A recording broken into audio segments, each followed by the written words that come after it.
conferencias muy importantes y dos comentarios que hicieron la señora Silvana Habib y el señor Santiago Ángel nos ponen en el contexto. Tenemos 30 minutos, 5 panelistas. Eso significa que si fuéramos justos con el tiempo, cada uno tendría 3 minutos para 2 preguntas que les quiero hacer. La primera, el país ha asistido a una especie de tragicomedia alrededor de lo que significa las sentencias de la Corte Suprema, que ha tenido su epítome en este momento con el reversazo y la anulación de la sentencia T-337 de la Corte sobre el Cerro Matoso. Entonces yo les quiero preguntar a ustedes, señores panelistas, ¿cuáles creen ustedes que han sido y serán las influencias a largo plazo en términos de seguridad jurídica para la minería en Colombia, por supuesto incluida la del carbón? Y en segundo lugar, y por la misma línea, Santiago hablaba de 130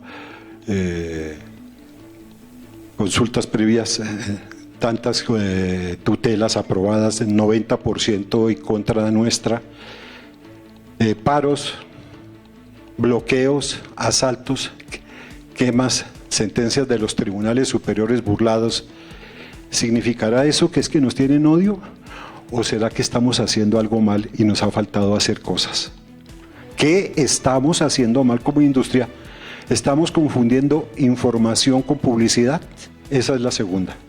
Entonces, como para tener equidad de género, entonces le voy a preguntar a la presidenta de la Asociación de Abogados Mineros y Petroleros, diciéndole que para la primera pregunta, ¿cuál es la influencia hacia futuro y presente de esta sentencia? ¿Cuál es su opinión sobre el particular? Y voy a ser absolutamente generoso, le voy a dar 3 minutos, el aviso del reloj está acá, eso está cuadrado, entonces para que podamos tener participación posteriormente y anotaciones para que mañana los asistentes puedan hacer preguntas. Adriana, el micrófono es suyo. Gracias, Eduardo. Bueno, efectivamente la Corte Constitucional ha hecho varios pronunciamientos en los últimos 4 años, diría yo. Ese último que tú mencionas pues tiene una relevancia grande en el sentido que pues fija límites y echa para atrás una condena en abstracto que se le había hecho a Cerro Matoso, que hubiera marcado un precedente muy grave para el sector minero. Yo veo que para la industria efectivamente hay un problema de pérdida de seguridad jurídica por la pérdida además de vigencia del concepto del desarrollo sostenible y del exceso de aplicación en su reemplazo de los principios de precaución y prevención.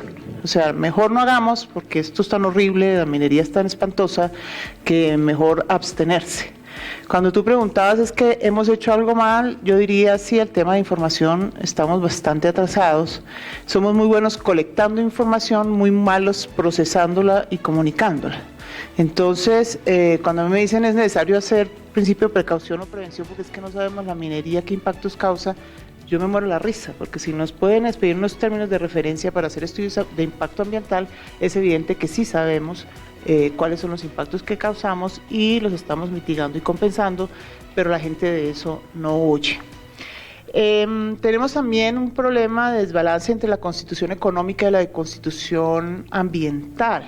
No hemos podido tampoco en ese sentido de comunicar información, poderle decir a Colombia cómo estamos contribuyendo nosotros al Estado Social de Derecho en materia de satisfacción básicas de la población, que es la función, y que nos presentaron las cifras aquí bastante dicientes. En cuanto a los empresarios y la seguridad jurídica, los empresarios, pues la principal es el tema de la intangibilidad del contrato, entendida como tal que el contrato es ley para las partes y entonces si el Estado es parte de ese contrato no debería poder estarlo desconociendo. Todo el mundo piensa, bueno, es que la Agencia Nacional de Minería no lo desconoce, pero es que el Estado no es solamente la Agencia Nacional de Minería, esto, son todas las 3 ramas del poder público, es que son 2 rondas, entonces esa parte que va a muy buen el corazón y el núcleo de la discusión, entonces en la segunda ronda ¿te parece? Vale. Doctor Hernán. 3 minutos para que usted escoja cualquiera de las dos preguntas por donde empezar. 3 minutos. Y después hacemos una segunda ronda para la pregunta que queda faltando. Por favor. Bueno, buenas tardes a todos. A ver, la sentencia, el fallo de Cerro Matoso, pues si vamos a hablar de ese tema puntual, que es difícil porque es que la seguridad jurídica acá nos abarca a todos, pero digamos el fallo Cerro Matoso tiene tres temas que son relevantes frente al tema de seguridad jurídica. El primer tema es el tema de las etapas transitorias, digamos, eternas frente a los temas de ambientales y del instrumento ambiental.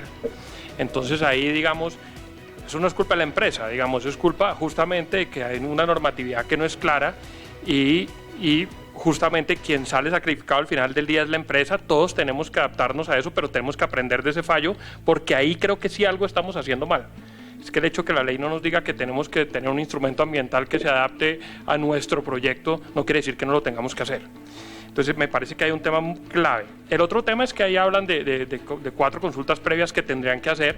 A mí me parece que el tema de consulta previa es absolutamente crítico en Colombia, y para no entrar, digamos, en el fondo y en la profundidad, porque con estos abogados si entra una carga de profundidad muy importante me acaban, pero sí hay un tema muy importante y es el siguiente. Solamente en cifras, en Colombia, el progreso de las consultas protocolizadas o consultas previas, hoy en día podemos hablar de 2.162.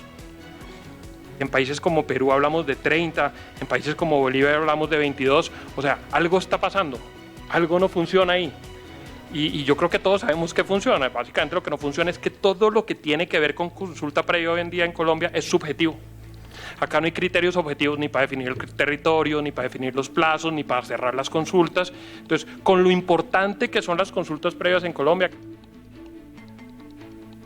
digamos, las comunidades étnicas entendieran que el tema de reglas claras en sus procesos también son importantes para ellos. Y que cuando lleguemos a consultar con ellos el proyecto de consulta previa que el gobierno va a sacar, ellos lo entiendan así. Entonces eso lo toco porque también está en el Cerro Matoso. Y lo último, que es el tema fundamental, es que sí veo un sesgo, desafortunadamente, las Cortes, en el sentido de condenar económicamente a una empresa vía tutela, básicamente presumiendo la culpabilidad de la empresa. Y en esto el fallo que rectificó sí es muy, muy importante, que me digan, no, un momentico, usted indemniza y usted paga en la medida que haya un nexo causal y que yo le pruebe que con su actividad usted generó el daño. Entonces me parece que los datos que daba Santiago de los 90, que el 90% de las tutelas son en contra del sector minero, de que efectivamente hay un sesgo, pues claramente estamos estigmatizados. Y eso le pega, si le pega a magistrados de las Cortes, ¿cómo le pegará, digamos, a la comunidad y al pueblo en general? Entonces me parece que sí hay un tema preocupante y que tranquilo con la rectificación, sobre todo por ese tema del tema económico. Gracias. Gracias. Insisto, es que no estamos hablando de Cerro Matoso, es de lo que le puede impactar a la industria como tal. Y si le pegan a un grande, ¿cómo estarán con los pequeñitos, por ejemplo, en Sutatausa o en Socotá o en Mongua? Para no ir muy lejos. ¿Quién interpreta y cómo aplica esa interpretación? Y en esa dirección, ¿qué mejor que preguntarle a alguien que maneja y aterriza en el orden regional la aplicación de las normas, y le toca tener pararrayos para recibir rayos y sentencias? Doña Dora Elena Balbín, usted como secretaria de Minas de Antioquia, ¿cómo ve este asunto? 3 minutos y después, si quiere, cualquiera.